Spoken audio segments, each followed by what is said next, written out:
got the Arab political parties. Wait, so you have the Arab political party in Israel as well? It's hard to breathe, but that's alright.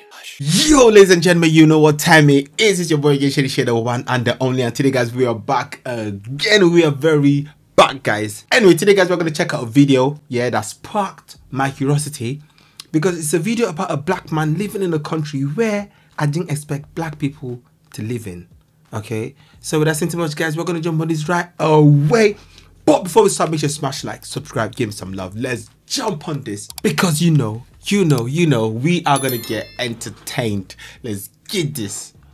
Now, I've been here for about, say, a year and 7 months, and there's some things that I noticed, primarily growing up in America, that I think may shock people. The first one, ordering something, eating, and then paying. Now, this might seem silly, but in America, this usually only happens at restaurants where you come in, you sit down, the person serves you, you eat, and then the bill comes a little bit later. But here, this is everywhere. Coffee shops, bakeries. I don't know if I'm reading too much into it, in the sense of maybe it's people trust each other a little bit more here. It's a smaller country, smaller community, but I would say in America, you make sure you get the food and then you pay right away, because we don't trust nobody in America. We got trust issues. So if you're coming here, just keep that in mind. So number 2 on my list of things that shocked me as a person. So number one, Jews trust themselves so much.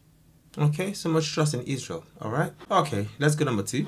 So number 2 on my list of things that shocked me as a person that mainly grew up in America is the portion sizes. This might not seem like a big deal. Everybody's got their own normal. I would say no, they don't have super size me here, for options. So for example, you got these little cups, right? People show up to parties, they might get, a 2 liter of soda. You go around and this might seem ridiculous to my Israeli friends. Like I'm explaining something super normal to them. So everybody gets a little cup, not a solo cup. Americans, we're used to the solo cup. I think it's like, maybe 12 ounces or 16 ounce cups. In now the UK that's as well. Huge here. Even if you're hella thirsty, it don't matter if you're out playing soccer. It don't matter if you're with a bunch of friends. They give you this little kid cup. It was weird because I'm like, okay, I drink it right away and I'm like, give me more. But then I was like, you know what? Maybe there's some sort of wisdom to this. Like you take the little cup, you drink it, and maybe you savor it more. I'm not trying to like overanalyze every little thing. I think Americans objectively are just fat. So if somebody hands you this little cup, this little kid cup, don't take it as an insult. My Americans, this is a normal cup. This is a normal size. So just drink it slowly and then ask for more, because I know you want more. UK For the rest well? of the normal world where you're not obese and fat like Americans, this is not going to be an issue. So the third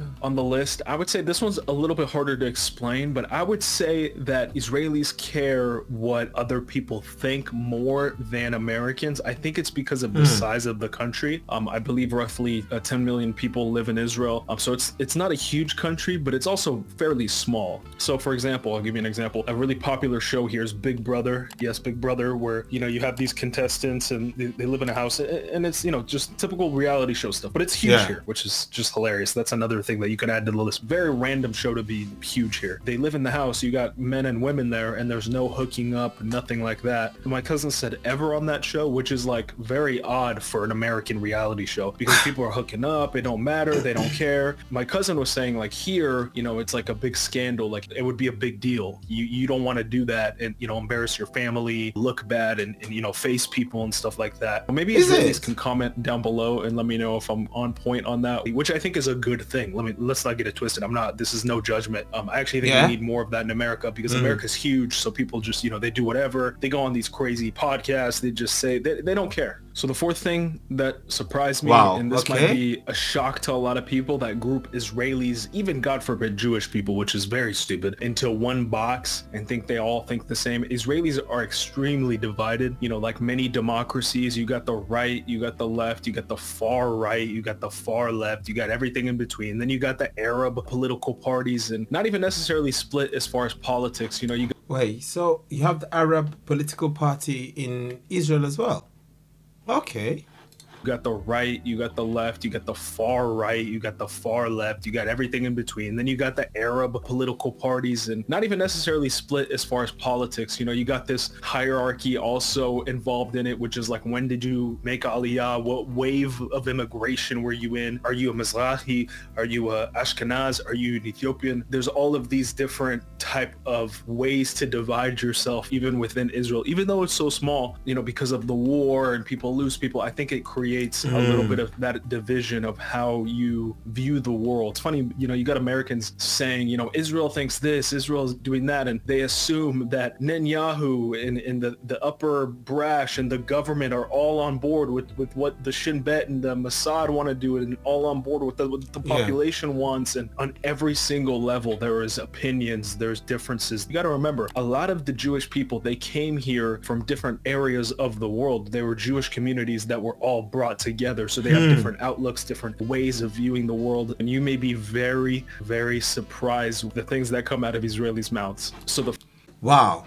Okay. I mean, like, this point that he just gave right now has really enlightened me, because my thought has always been that all Israelis want the exact same one thing. Like, they are all united in exactly the same cause. That's what I've always thought. But wow, what he's saying right here now debunks that. Very interesting, you know. Very interesting. You see, that is the reason why when you judge a country, you should never judge the whole people as a whole collective, okay? Because not everybody supports what the government does.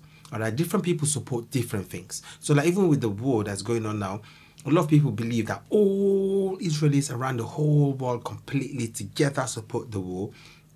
It's not so. Okay, people have their different views. All right, people have different views of justice. People have different views of, you know, what evil is. People have different views of how they want it to be settled.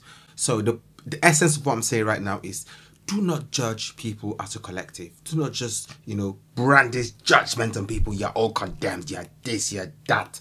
All right? No. All right? Allow people, you know, we need a dialogue. When you dialogue, that's when you know what people truly think, rather than judging the whole people as a collective.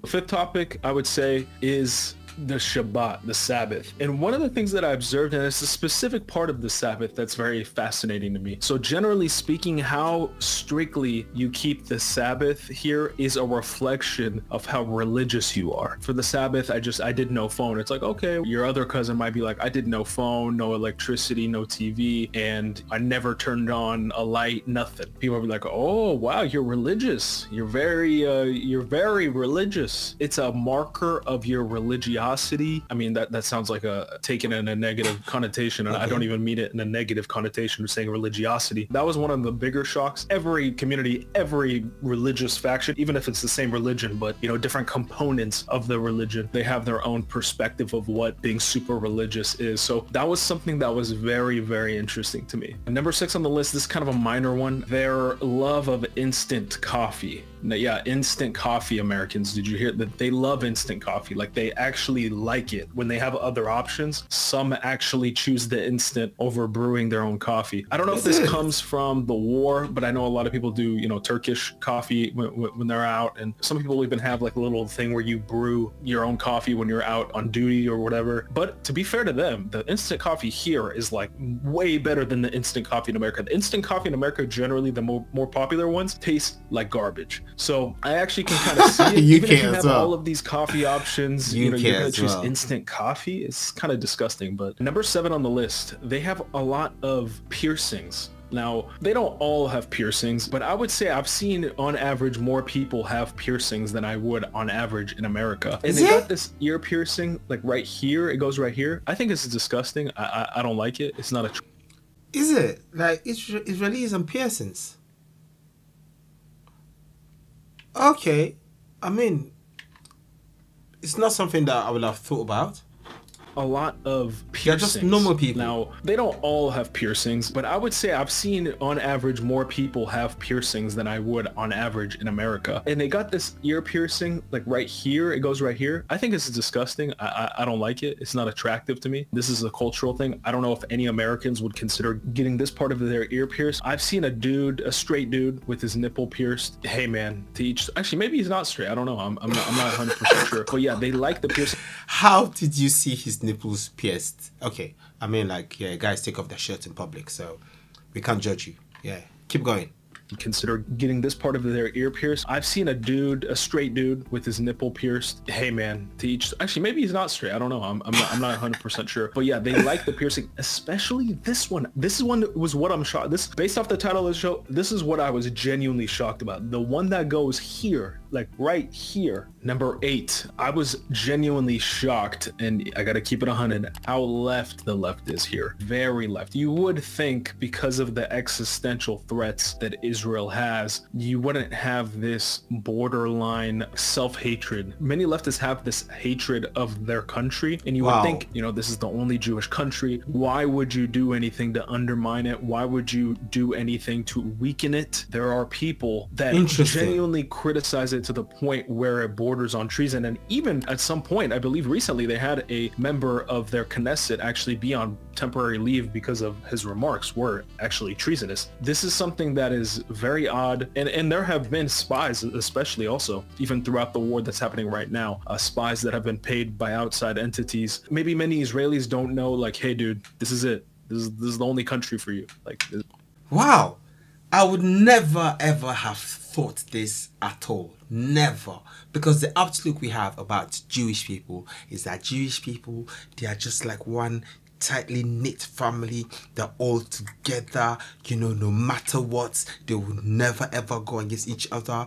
Like I thought that maybe in Israel, their political party, in fact, there's just one political party and that is it, and they just decide who's going to be the prime minister next time. No need for elections, because they're all just, you know, united as one entity like that. This is it. There are other places you can go. I'm just letting you know. Sometimes the grass ain't greener on the other side. Protect this country, respect this country, and fight for it, and don't do anything to undermine it, is my opinion. Okay, number 7. This is something that is very important to me. How clean the food is compared to American food. Now, you got other countries that have fresh ingredients, beautiful food, but compared to America, Israel food is very clean. The Mediterranean diet is very healthy for you. I think because of where Israel is located, they've been able to essentially create a way to grow food. You know, you got drip irrigation that is you know, notorious here. You have desalination technology so that they have water to you know, water the crops. And many of the early settlers, you know, they were just gardening. They were in kibbutzes. They were working the land, developing it. So there's definitely a agricultural fervor here to make your own food, to live off of the land. So that's something that makes sense as to why the food is so fresh. It's not being shipped from different part of the world, from so far away. But the issue... Wow, just 10 million people and you grow your own food. You don't need to import food. Is that what he's saying? That is very, very, very, very smart. Very, very smart. A smart set of people.